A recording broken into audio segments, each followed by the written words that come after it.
کہ مولانا طارق جمیل صاحب کے بیان سنو، تو مولانا طارق جمیل صاحب کا بیان ہمیں سننے کی اس لیے ضرورت نہیں کہ ہمارے نزدیک وہ مولانا ہونے کے قابل بھی نہیں ہے، مولانا کی پہلی سیڑھی میں بھی وہ نہیں ہے۔ اس کی وجہ میں آپ کو بتا دوں، مولانا طارق جمیل اپنے بیانات میں اس طرح کہتے ہیں کہ جیسے دعا میں جو کلمات کہے، یا اللہ ہم تیرے آگے بھیک مانگتے ہیں، تیرے قدم پکڑتے ہیں، تیرے پیر پکڑتے ہیں یا اللہ، تو جو شخص اللہ کے لیے پیر کو ثابت کرے، اللہ کا جسم ثابت کرے، وہ عالم ہی نہیں ہے بلکہ طالب علم بھی نہیں ہے۔ اور حضرت ابراہیم علیہ السلام کی بات آئی تو 80-90 سال کا بوڑھا ایک چھری کو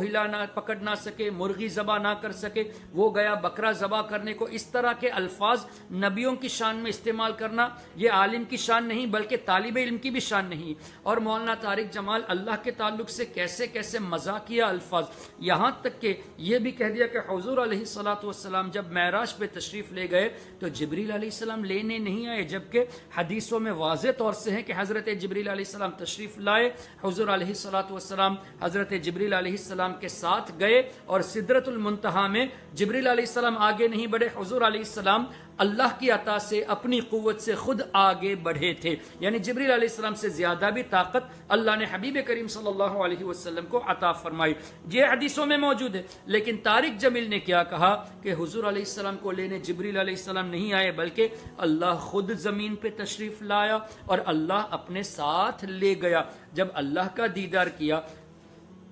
کا دیدار کیا معراج میں تو حضور علیہ السلام کی بارگاہ میں خود جب اس کے کہنے کے مطابق اللہ ہی زمین پر آ گیا تو اب جانے کی ضرورت ہی کیا تھی؟